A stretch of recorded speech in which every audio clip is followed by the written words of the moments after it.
Hello, and thank you for the introduction, and a very warm welcome to everyone who is watching around the world. It always amazes me when I look at the list of people who are signing up, how we can do these things and speak to colleagues around the world, which at the moment, when we have all these lockdowns and quarantines and occasionally closed borders, is a refreshing change. A very brief introduction about who I am. I've been here at the English College for since 2007. It's now quite a long time. We're a HMC school. We view ourselves as academically aspirational, and aspiration is going to be one of the key themes that comes through in this webinar, because if you're going to support students who are underperforming, the school needs to have an aspirational ethos. We mainly teach Czech pupils, so about 70% of our pupils are local. We teach the IB, although many of our teachers are also experienced in A-level, and we're also one of the new COBIS training schools, which places training teachers, training colleagues at the very heart of our ethos. Before working internationally, I used to teach the independent sector in the UK, where I did my PGCE at UEA many years ago. So that's a little bit about me, in case you were wondering who I am. The first point I want to make, if we're talking about underperformance, is making sure that everyone, and when I say everyone, I mean everyone in your school, when you go back and talk about this webinar, understands this concept of underperformance and decouples it from raw grades. By underperformance, I'm talking specifically about students who aren't achieving grades and aren't fulfilling the potential that we believe as a school they have. So it's not necessarily that the grades they're getting are low. They could be actually doing quite well, but we know from the baseline testing and other things we do that they should really be flying. So this is who the webinar is about: those who are doing less well than they should be, wherever they are on the attainment spectrum.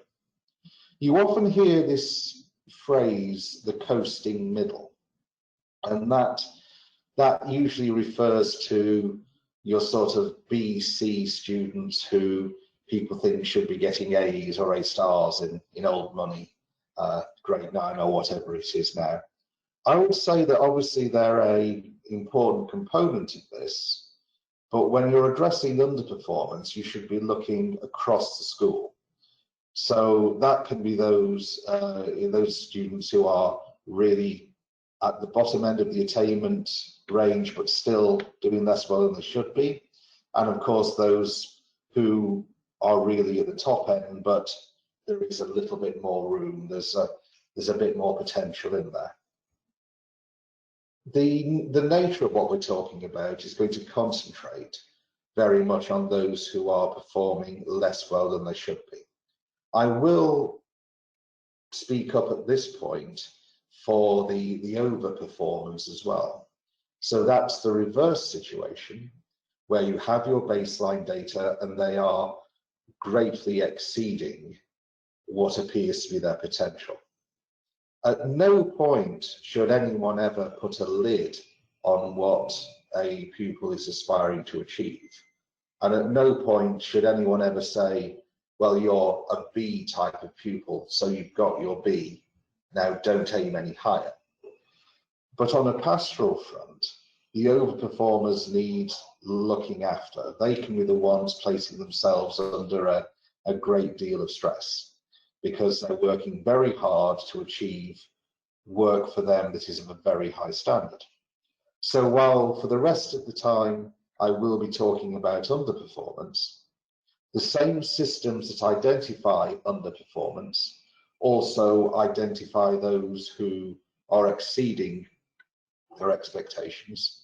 And when you're doing a screening of all the pupils in your school, trying to find the underperformers, it takes an extra 5 minutes to pick out the overperformers as well, and maybe just let your pastoral teams, your tutors know who they are.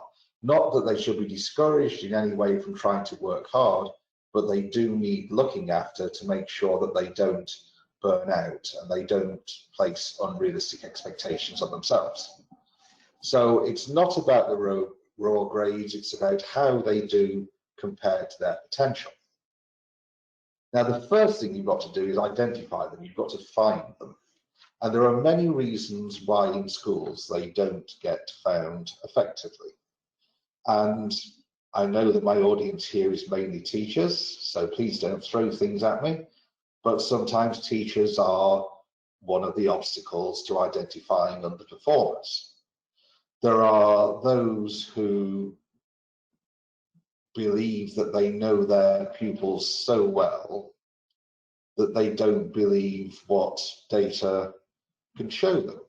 And I will give you an example of where on a training day, this was a few years ago when we first started using chem reports across the school.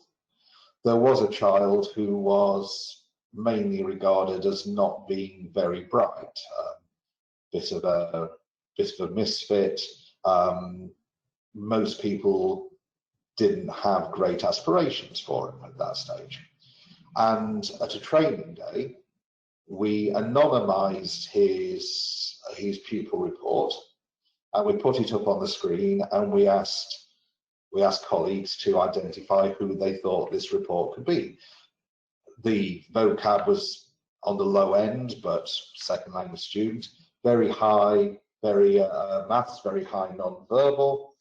And of course, this child was not named. And when we revealed who it was, there was almost anger in the room that people couldn't match together their perception of the child with the report.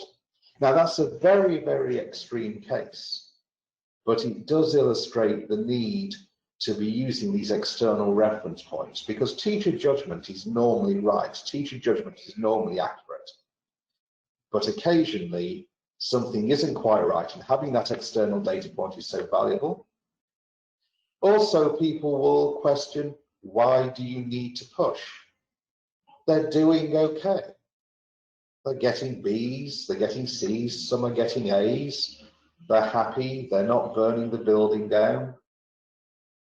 They're fine, they're okay. And that's where the aspiration aspect comes in. Is, as a school, are you happy that they are doing okay, or do you want them to do the very best they can? Not for your results tables or for your ego, but because you want them to have the best life chances as they go out in the world. So that culture of results seem to be fine for what we're doing. Are we going to try and push a bit more? And sometimes there just can be that lack of understanding of what people see. And that's why the importance of understanding what data shows, what it doesn't show is so vital. So sometimes teachers aren't always receptive to it. Mainly they are, so please don't throw things at me. It's the culture of the school, and of course the culture of the school comes from the head and then comes down through the leadership team. It doesn't matter what the teachers want to do in terms of being aspirational. If the school culture doesn't support that, it's very hard to get everything off the ground. Time is also an issue. It does take time to do the baseline testing, to do some other assessments as well, to screen the data, to have meetings with the appropriate teachers, tutors, to provide training for every teacher on how to use data. And time is a very precious resource. It's something that I don't think every school gets right. They want people to do an awful lot of things and provide very little very little time for it to be done. So in order to be able to run any sort of initiative properly, the people leading it need the time to do it. Sometimes there isn't a lot of data to work with. I mean, Chem are absolutely fantastic. We've used them for years as our baseline tests. I would be uncomfortable making big decisions, though, just on one, effectively an hour-long testing period they have when they join school. So what other information do you have available to help identify and verify the Chem scores? Things like entrance exams, they could do assessments in the main subjects when they join, but be very wary of extrapolating from that single point, especially if they do badly. One of the golden rules of interpreting the Chem baseline data is that a bad score can happen quite easily if the pupil is having a bad day. A high score is very hard to fluke or fake. So those low scores should always be treated with a degree of skepticism. And certainly before having low aspirations for a pupil because of a score they get, something else needs to verify it. And of course, there is the competition for time and energy. Some schools have lots of initiatives going on. Lots of people are running exciting ideas. Lots of people are exploding with energy and want to do the best for the children. Occasionally, you just have a new flurry of SLT activity because they want to prove that they exist.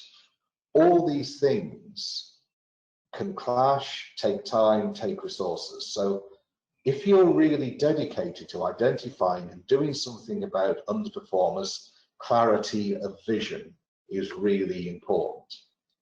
You can't be doing too many things at the same time. Sorry, just change slide there. So what are good starting points? The first thing is that baseline testing needs to be done fairly. I'll give you another example of something I've heard happen 3 or 4 times. I'm definitely not going to name the schools or who I heard it from, but things happened like the children would do their Chem test straight after PE when they'd come running in from the sports facilities down the road and were still hot and sweaty and bothered. And I've also heard of it being done deliberately after lunchtime, knowing that they would be sugared up and bouncing off the ceiling. And the point of this was to get artificially low baseline tests. So when the value added came out, everyone would look really good. If you're going to play games like that, then really that's not going to help the students. So it's about making sure you've got some fairly acquired baseline data, and also that all teachers are comfortable in interpreting it.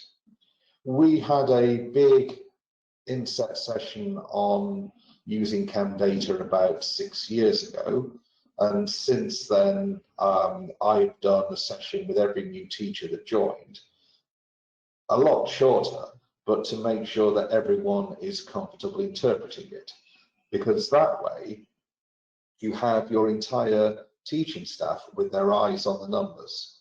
You have the entire teaching staff able to make judgments.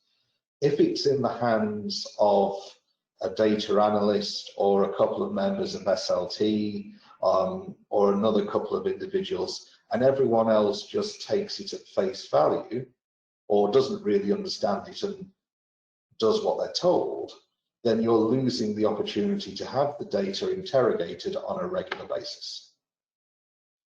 Making sure that all teachers understand this idea of underperformance. I know it sounds very basic, but it could be worth asking.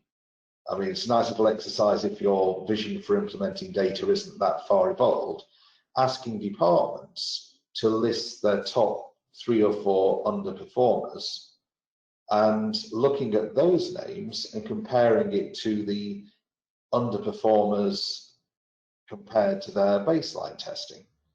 Are departments picking these out accurately, or are they just going with the low grades? And finally, this school commitment again. So our starting point for any initiative has to be that the entire school is behind it, the leadership team are behind it, and people get the support that they need.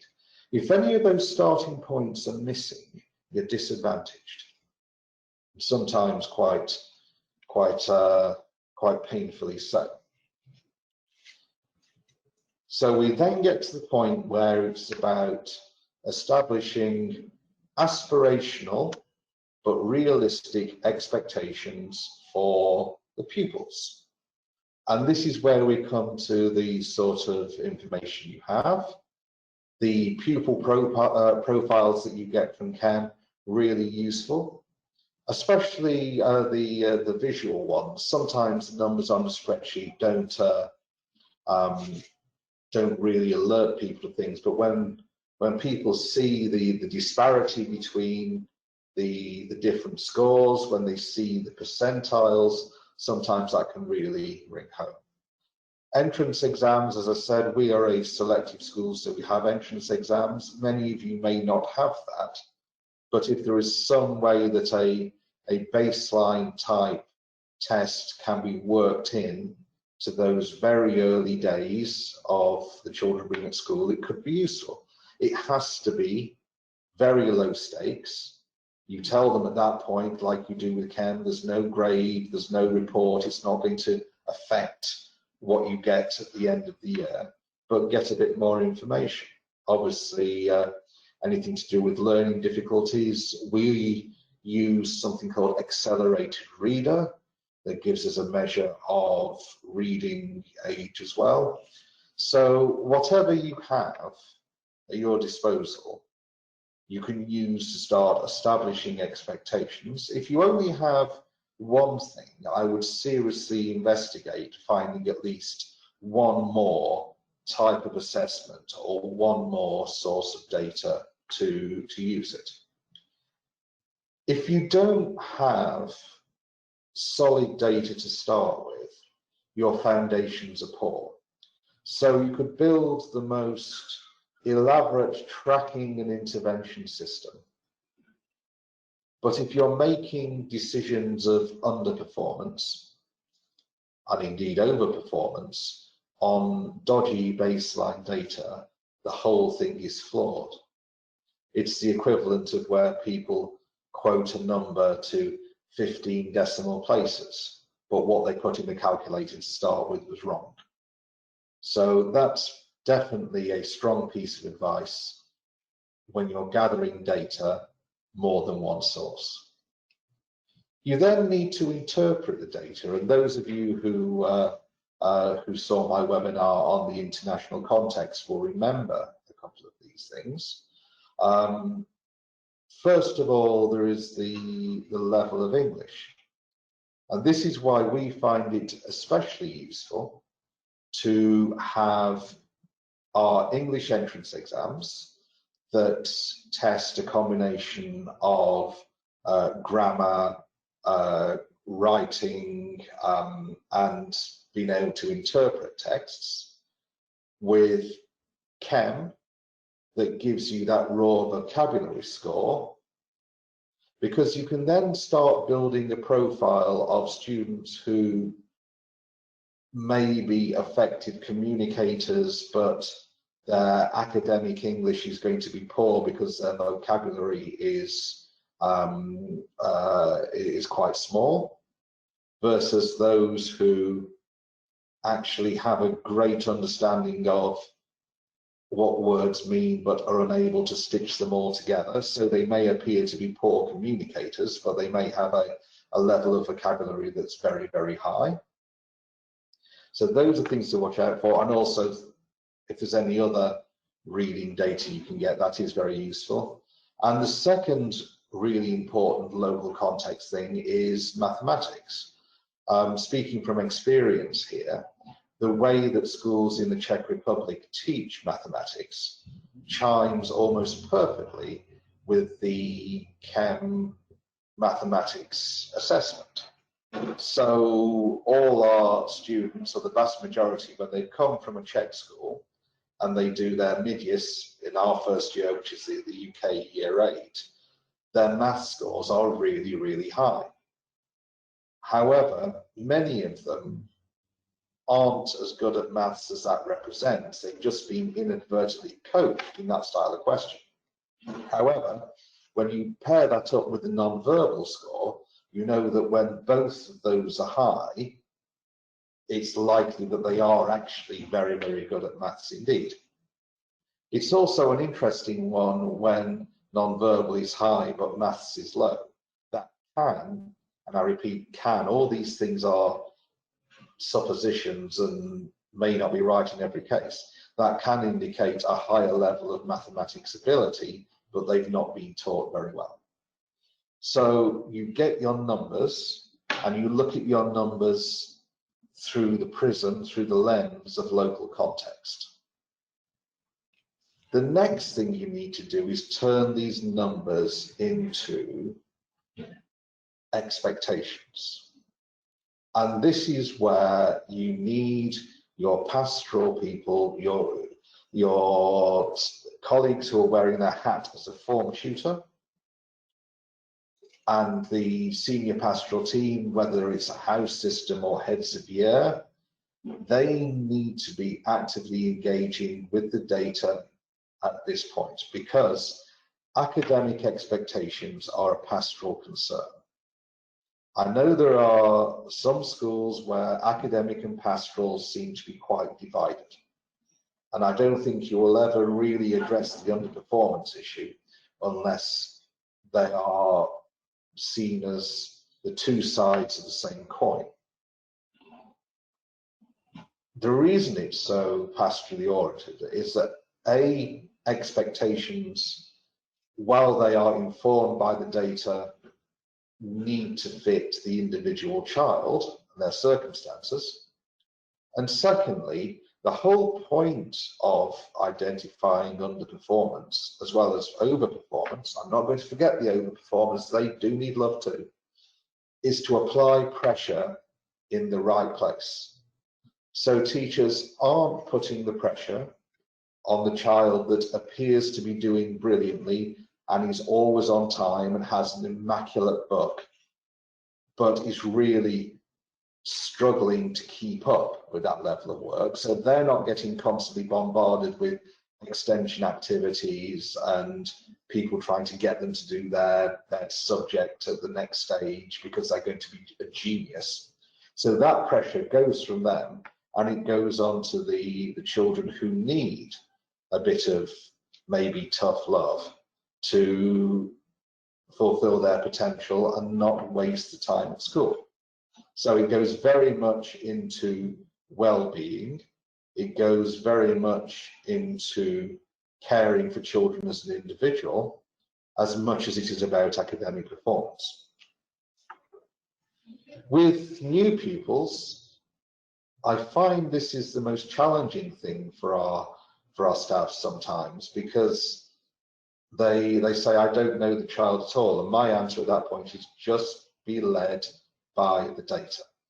Form that initial expectation of whether their performance is going to be one of our top students, one of our middle, or one of our bottom end at that point. So we're not putting a lid on anyone.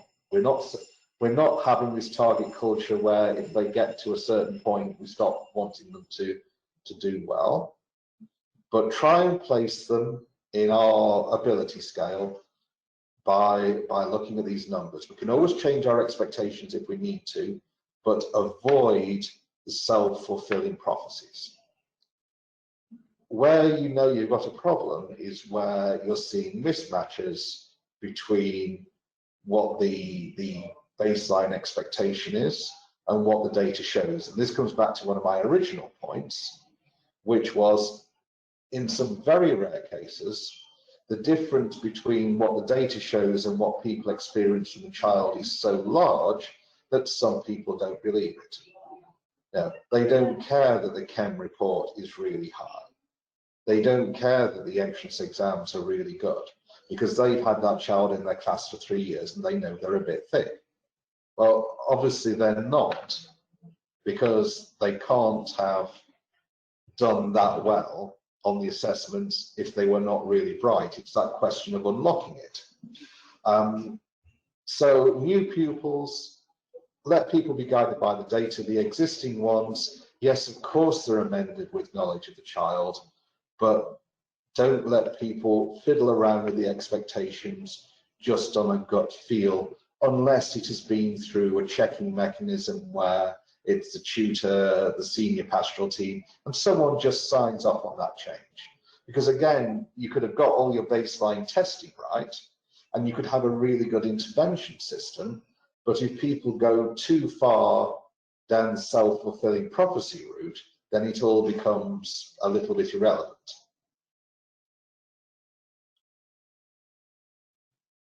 The last point on this slide is the most important. Now, before anyone starts thinking it makes me sound like some sort of ultra-progressive hippie, what I care about is results, and by results I mean getting the best for every child so their life chances improve. In order to get the best, teachers and students need to be aspirational. And in order to be aspirational, people must know that it is okay to fail. And this is really a school culture thing. If your culture is that targets are set, and when people fail to meet those targets, the result is some sort of punitive action, people are going to play the system to keep themselves safe. They're going to, if they can, rig the baseline tests by getting them to do it, getting the kids to do it after they've done 50 laps of the school field, and then, you know, feed them all full sugar Coke for a while. Or they're going to, when they're interpreting data, play really safe and have nice low expectations that the child will probably meet, but it's not really going to stretch them. Children, and I'll come to this in a moment, need to, when they fail to meet their baselines or targets, have a process around them which is supportive, not punitive. And definitely, staff must never feel that this is being used by itself as a measure of competency or capability for, you know, either general terms or things like performance-related pay. I mentioned this in the international one, the webinar. I'm going to say it again because it really, really matters, I think. There are plenty of ways to identify a rubbish teacher without just referring to things like performance data. If your vision for using data in the school overlaps excessively with your assessment of capability, people will shy away from the whole data thing. They will resent it. They will not engage with it. Anyone who's got a rubbish teacher can know it because it emanates from their very pores. It's in everything they do. It's in the planning. It's in the classroom control. It's in the gossip you hear on the corridor. So if you're having a system where you're setting students, setting your pupils baselines or targets, a result of them not meeting that target cannot be that the teacher gets told off for it if that is the only thing we're looking at. And I think that really is key. I know we've got some senior leaders listening, who some may be nodding along and some may be filing me away with, you know, with some sort of hippie. Fine. But I really think that that is important. Lots of things are important with this. It's about kids and aspiration. So you set your targets, your baselines. It's got to make sense in the context of your school. Depends what you use. We have very few GCSEs. We use the IB 7-to-1 grading scale throughout the school. So we set baselines based on the 1 to 7 scale. Try and set something that is general enough that it accommodates the vast majority of the subjects, but is specific enough that it can trigger interventions. Try to avoid having lots and lots and lots of different targets and different levels. Keeping it simple really helps. So what we do, say one of our children has a baseline grade of 5. When it comes to the reporting period, I look out for pupils who have a large number of grades below 5. I look for maybe the 10% of pupils who are doing least well on this scale, and we intervene with them. So keep it simple, do something that works. You can complicate when your simple system works. Do not start with a complicated one. It'll just annoy everyone. Make sure people know what to do. Have a nice process map or flow diagram that in this situation, it's the responsibility of individual faculties or departments. When this happens, it becomes the responsibility of the tutors and the senior tutors. You move from individual subjects to coordinated action. Have a clear process where that happens. And then what is the checking mechanism that nobody has fallen through the gaps? Ideally, tutors will pick out their underperformers themselves, because your tutors, they've got their small flock of 10, 15 pupils that they know really well. Ideally, they will interrogate the data themselves and think, hang on, this child is below their baseline or below the target across the curriculum in several key subjects. Yeah, we're going to ignore things like PE because it's a bit of an outlier, but generally, they seem to be acting below, they seem to be achieving below, we need to do something. But there should be some mechanism in the background that just verifies that nobody is slipping through the net. When it comes to intervention, you've really got to work with the pupils in this sort of situation, because the very nature of addressing underperformance means that from the outside, it doesn't always appear fair. You've got 5 pupils who are all getting a grade B. 4 of them are getting a slap on the back and saying, well done. 1 of them is getting hauled up for underperformance. On the surface, they probably feel they'll feel very hard done by. So that's why involving the pupil in the dialogue, explaining the rationale, not in a punitive way, as I said, because they may feel that that's deeply unfair, but the message is they should be flying. They're not flying yet. Our job is to help you fly. The way that we do it, and there's many different ways, no school's solution is the single answer, is we get them to then have a conversation with each of their teachers and write down 2 or 3 things that they need to do to improve. That then gets typed up properly, and in a 6-week cycle, we review with the teacher, so the pupil has to have another conversation with the teacher, as well as the teacher reporting back. We make sure that the parents know about it and are on side, so they don't think their child is being singled out. So again, the message to them is aspirational, it's supportive. And when you get the parents on side, it means that when the child goes home, they get the same message that they've been getting all day at school. You know, a 5.1 surround sound message that, look, this is what you should be doing. So getting the parents on side is very, very important as well.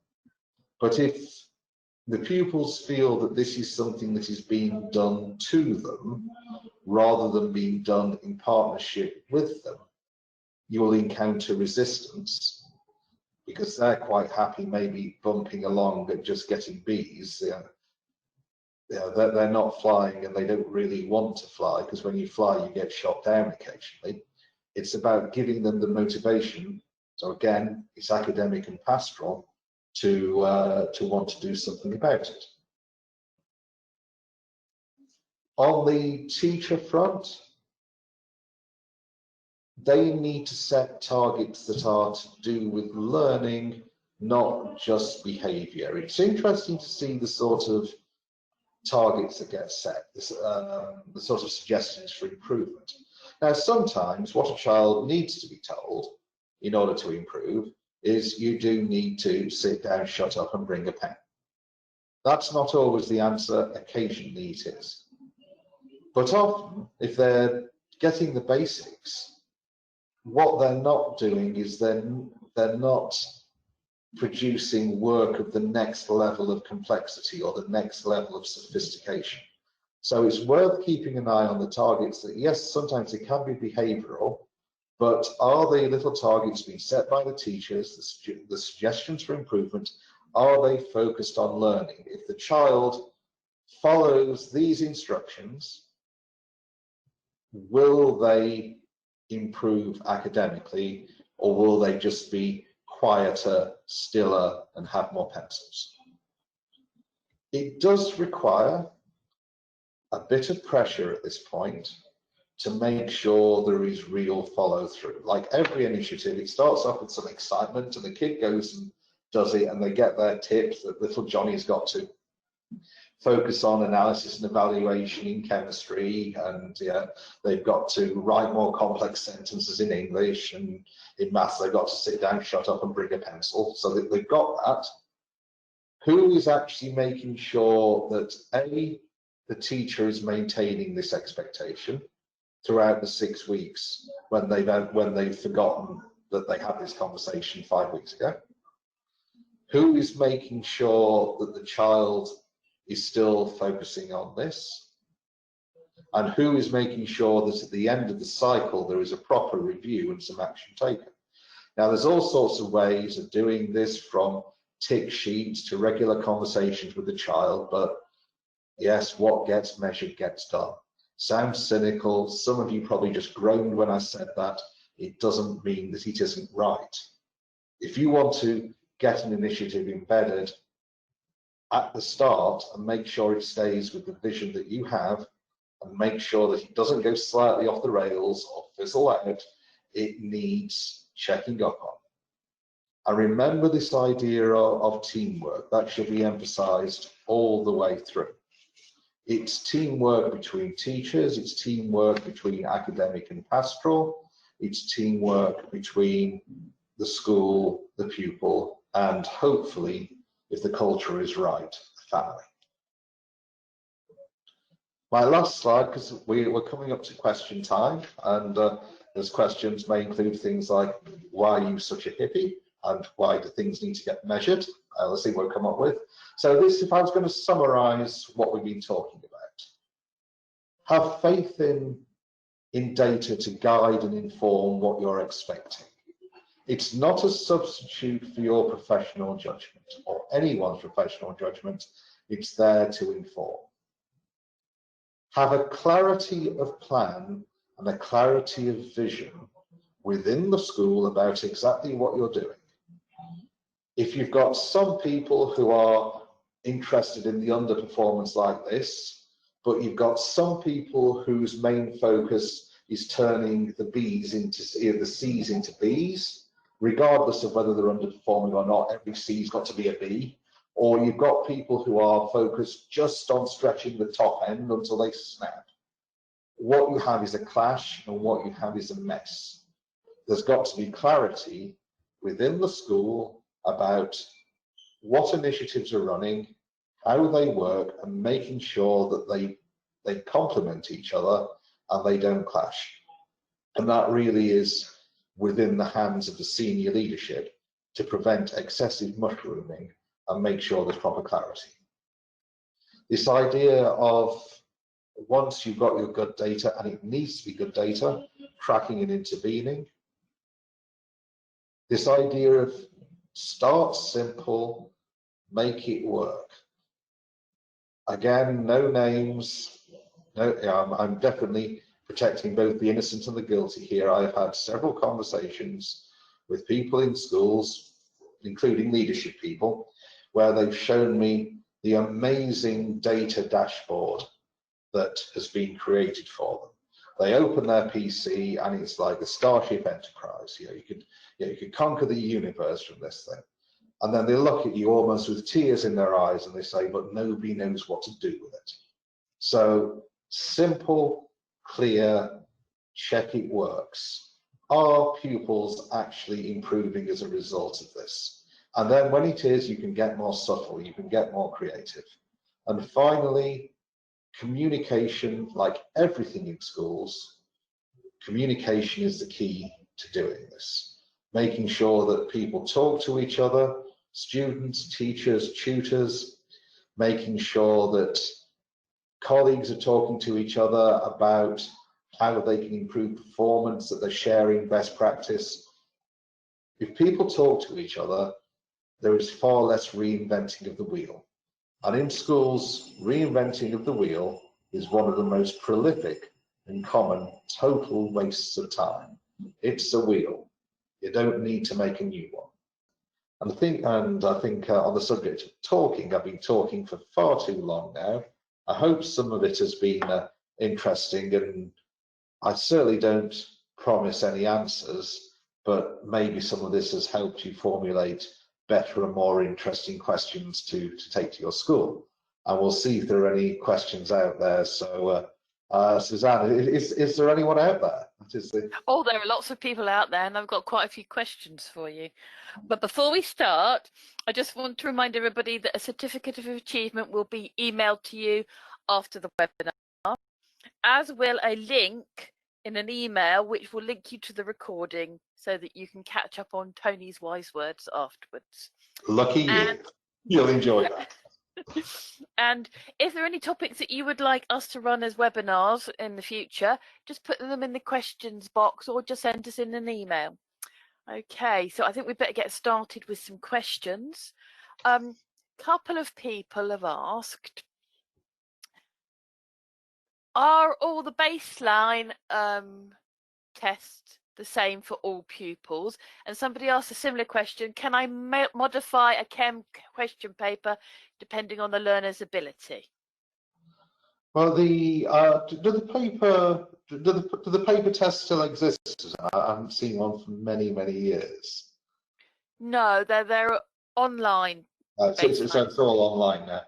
Yes. The online tests, they're really easy to use, and they're appropriate for all pupils at that age. So as long as they're sitting the correct things, such as Midias or Yellis, and if you're not sure which one you need, there's lots of advice on the website, and Chem are always great when you give them a call.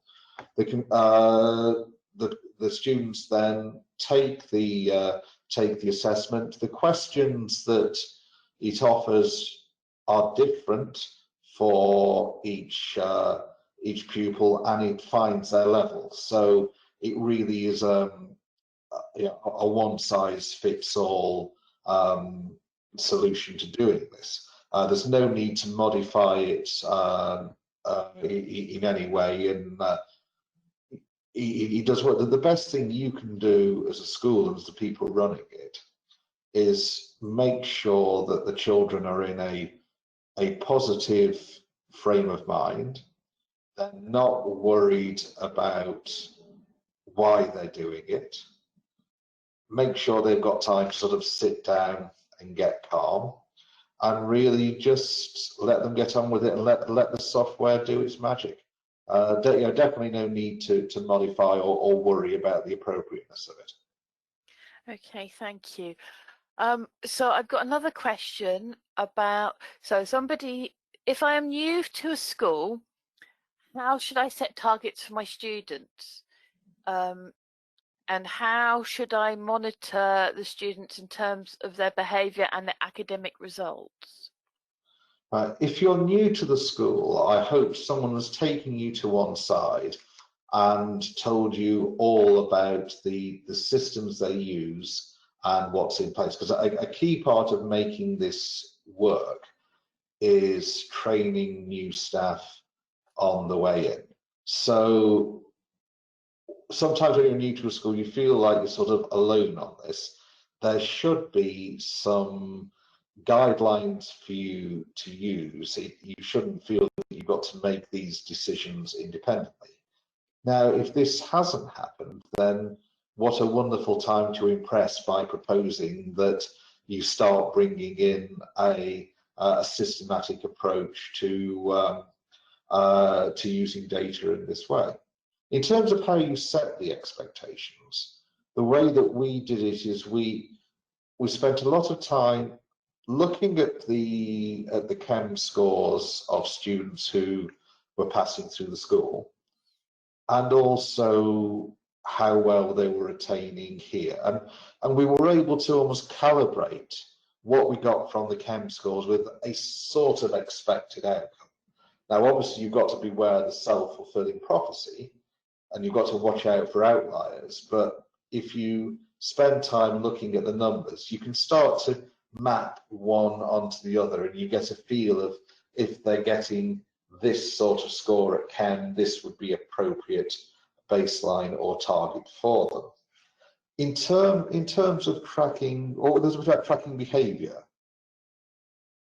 in that question. Tracking or monitoring students in terms of their behaviour and their academic result. Right, I would, in a sense, separate the two and have two parallel systems, because in terms of monitoring academic results, you need to make sure that what you've got in terms of assessment information is rigorous. So what sort of things are they being assessed on? Are they assessments that feed into whatever grading scale the school uses?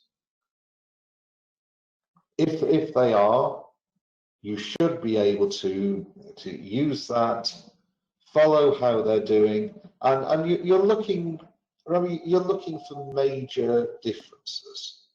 If you're having to think about whether a pupil is under or overperforming, they probably aren't to a significant level. The ones that you should be starting with are the ones where it's a very stark difference. In terms of behaviour, we run a separate system that tracks behaviour, where people report incidents of it, and the senior pastoral team and some members of SLT look at it weekly. And one of the things that I do is, if anything starts becoming significant on there, I tend to look at the academic data and see if we start finding any patterns, such as the child who has got very high non-verbal skills and very high mathematics, but whose English is very poor, because sometimes their poor behaviour will be due to frustration, that it's like they've got a Lamborghini engine, but the gearbox it's trying to get through is that from a clapped out old banger, and it makes them very frustrated. So I think that's where you can have a crossover, in that if you start seeing regular poor behaviour with someone, and that gets flagged out, it's worth looking at the academic numbers and seeing if you're spotting patterns there. So there isn't a one size fits all, and I do want to reiterate the first thing, that when you're new to a school, you should expect to receive some guidance in what the systems are, how you're expected to make the judgments, and how you're expected to how you're expected to deal with it all. If there's something more specific than that, I'm happy to take email questions afterwards. So if someone has anything very specific, but without knowing more about the case, it's hard to know what to say. Of course. So I'm going to put a couple of questions together here. So how can I monitor students' progress? And I've also got, how often do you review, update pupil targets? And what do you do if the targets aren't met?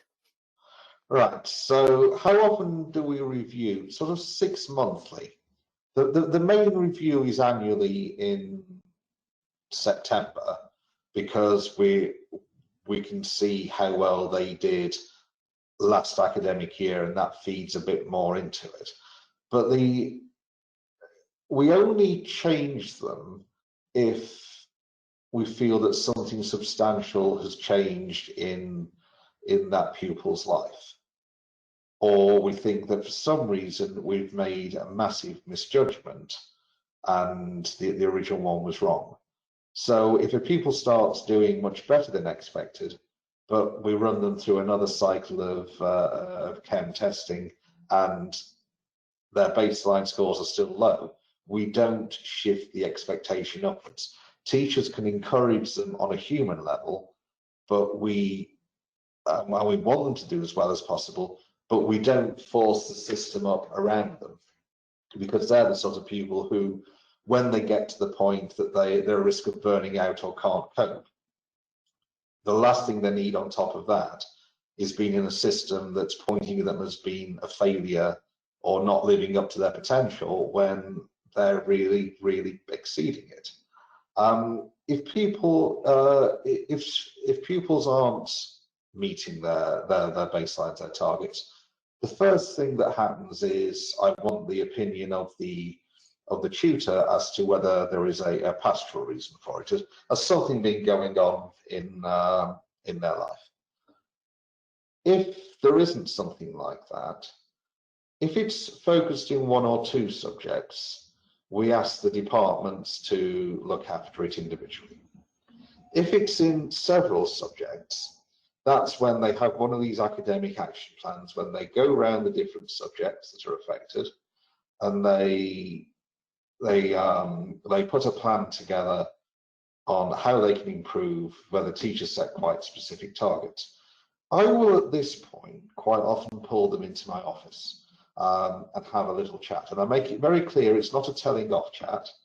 It's I'm interested in how they do, and the introduction at this point of someone they don't normally deal with, someone who is a little bit distant and up the food chain, can just provide them with the feeling that the situation has shifted slightly.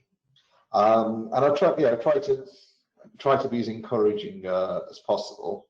Then hopefully after 6 weeks, the teachers think they have improved. If they haven't improved, we sometimes do another cycle. We sometimes get the parents in. You have to accept you're never going to win them all. But we like to believe that there is no one that we didn't try our very best with. So, first cycle, second, parents in. It may be a case where they are just not going to focus on improving, and motivation can't get through. Sometimes you wait a couple of years and they grow up, and suddenly they get serious. All sorts of factors go in there. Has that covered all the different aspects? That was a long one. I'm sorry, I've got a really bad short-term memory for this. That's great, thank you. All right, I have got quite a few more questions. Now, there are 3 related questions, all with regard to the current pandemic. Okay. Are assessments conducted online reliable? Can we still use the data from these as baseline data? And also, the students have been out of school for more than 6 months. Do you have any suggestions for monitoring and testing students' learning progress? Right. So when we're talking about online assessment, I take it with this, we're not talking about the chem online assessments. We're talking about what teachers are doing to assess their pupils. I think there are 2 parts there. One of it is the chem data. How do we know if it's reliable? And the second part of it is the teacher monitoring of learning progress. With the chem data, there's no reason why it would be affected by the pandemic at all, as long as they're doing it in supervised conditions. So I don't know if there's any cases where people have been doing these things at home. That they're normally done in school, supervised by teachers to make sure they aren't using a calculator for the for the math section or something like that. I'm going to speak up at this point to say this summer, students were doing the baseline assessments at home. They were being supervised by parents or whoever, so they were doing them as individuals. Okay, so we can do it at home. We then get to I suppose, the thorny subject of, can you trust the parents to supervise appropriately? And I think the way through on that one is to really inform the parents about what it is, what it isn't, and implore them to just go through with it. And I mean, I know there are some schools where where people would never try anything dodgy. I have known situations where parents got competitive about their children's chem scores. Schools which openly share the scores, I've heard parents sort of comparing them and boasting about how, little Johnny was 5 points above little Freddie. There are people who try and coach their children and things like that. So I think if you can't supervise it yourself, if you've just been supervised at home, try to not just instruct the parents about how it should be supervised, but why it's important that it's supervised in this way. And there's absolutely nothing to gain from breaking that, that proper supervision of it. And you know your parent bodies, you know what the culture of the country and the community is like in your particular case. But back to one of the points I made during the webinar, if your original baseline data is dodgy, then everything else is on is on very, very poor foundations. So if I wasn't 100% sure that doing this would yield baseline data, I would probably make the decision to hold off for 6 months and wait until the students were back in school, because I would prefer to have good information late than dodgy information on time. But I think that's a decision for the school to make at the time. In terms of assessing work that you're setting, the trick is to assess work that they can't cheat on very easily. Things that challenge higher order thinking skills, essays, demonstrations of creativity, really come into their own here. We use a 1 to 7 scale based on the IB, and with our grading criteria, to get the top end marks, they have to show this sort of higher order skill. And it's hard for them to collude on that without it being quite obvious in the writing or there's a degree of plagiarism. Whereas if you were setting assessments that were typical tests, well, obviously they're going to text each other and share answers. It's a losing battle. Or, it's not a losing battle, it's not even a battle. You've got no fight in you. They're teenagers, this is what they'll do. So you try and find the assessments that you think will be rigorous, and if you can't find many, you just have to make the best of it. And I think one of the keys to surviving as a school and doing well in the pandemic is to adapt. If you spend all your time trying to fit last year's model onto this year's situation, again, it's a fight that you just won't win. So if you're struggling with this question, if you're thinking in your school and as a teacher, what can I do that I think will assess rigorously? I think there needs to be a bit of a pause, a bit of a reset, get the subject leaders together and devise something that works in the situation. share ideas of the sort of assessments that you think will remain rigorous. If in doubt, assess less, because if you feed the machine with dodgy data, everything is poisoned. So sometimes a step back and a calm head, and trusting ultimately that most students want to learn, and in 6 months' time we'll get back to normal, could be the way forward that saves your sanity and doesn't mean that you waste your time doing things that don't really yield good results. Okay, I think there's quite an important couple of questions here about parents. So I'm sorry if we're going over time, but I feel that we ought to ask these questions.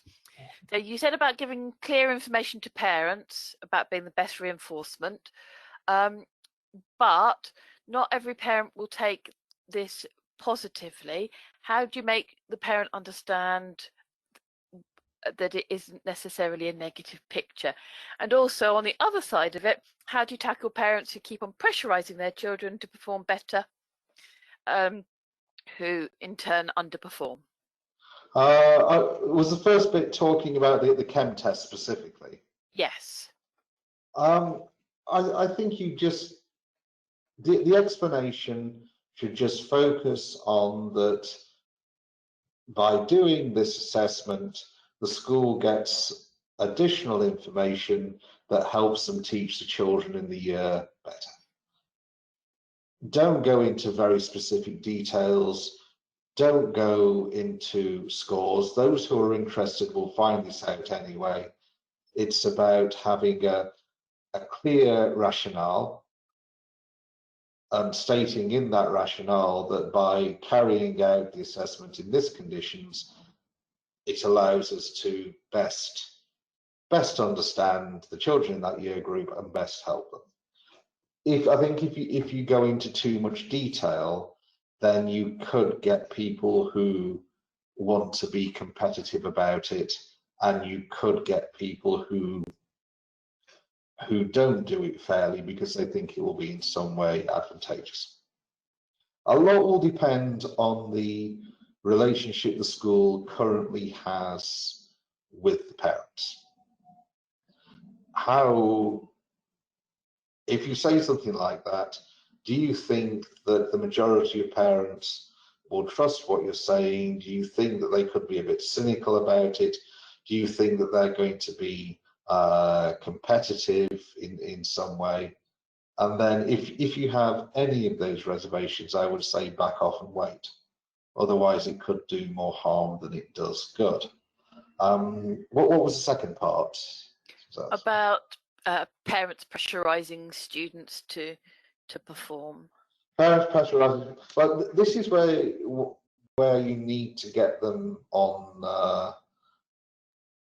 side, because you want them echoing the school's message that they can be doing well, but you don't want to be undoing the positive motivation that as a school you're trying to instill if they go home and they get a real ear bashing.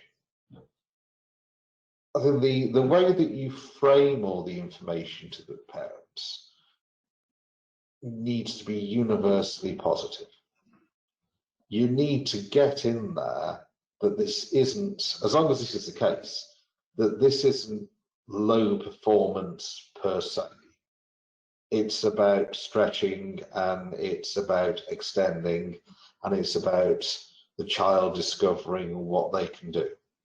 I'm not by nature a sort of fluffy, woolly individual, but I think when you're writing these letters and you communicate, that there's got to be a warmth that comes from it. Otherwise, it will be interpreted as negative, critical, and with the wrong sort of parent, could be used to be unpleasant to that child. This is a little bit of a minefield in international education, because there are very different cultures that you encounter. It may be that in some cases, for specific reasons, you deliberately do not involve the parents. And we have had cases like that where we've consciously not involved the parents because we knew that they wouldn't give the sort of support that would help the child. So that again is why this is, it's a pastoral matter as well as academic, and the people who know the child really well, know the situation, should have the finger on the pulse all the time. In an ideal world, what you can do is you can guide the parents. We sometimes suggest some questions. I mean, one of my frequent suggestions is all the parents have access to our grading criteria. I suggest that when the pupil finishes their homework or their task, the parent sits with them and asks the pupil to point out which bits on their work meet the points on the grading criteria. So if they think that they're in line for a 6, they should show the parent which bits on there indicate that they should be getting a 6. So it's a positive conversation. The parents are interested, it's calm, but it is applying some pressure. If it gets out of hand at home, it can just be destructive. One of the worst moments I've ever had in my profession was dealing with, it's a different school, so long time ago, but I saw a parents' evening where what the teacher was saying, although the child wasn't performing very well, what the teacher was saying is they're trying really hard, they're coming on a long way, they're actually doing really good for them. And all the parent was hearing was they're not getting the highest grades, and the parent was laying into them. And it was singularly the most depressing and most anger-inspiring thing I've seen in the job, because the school was trying to support and the parent was doing them down. Now that's a very, very rare case, thankfully. But yes, a degree of caution in the way that you do things. It's why, although we talk about the expectations we have at pupils, a school's got to be very careful before handing out the pupil reports and sending them home, because you will get people being competitive. You will get people saying, well, my child's got an excellent report, why aren't they getting A stars? Should I be beating them or beating you? You will get the ones whose reports are on the low end, and they say, is it worth my child going to school because they're not very bright? You know, this sort of misinterpretation of it can do an awful lot of harm, which is why we always stay on the conservative end. There's no secrets, but in how the information is communicated, we set that very positive, supportive tone that it's about helping the pupils, and it's about the school and the parent and the pupil talking to each other. It finally remains for me to say thank you. Your in-depth knowledge and experience, as always, and is fascinating, and hopefully everybody got some insights in how to use data to identify and support the coasting students. I want to say thank you very much to everybody who attended, and see you next time. Yes, thank you very much, and be safe out there.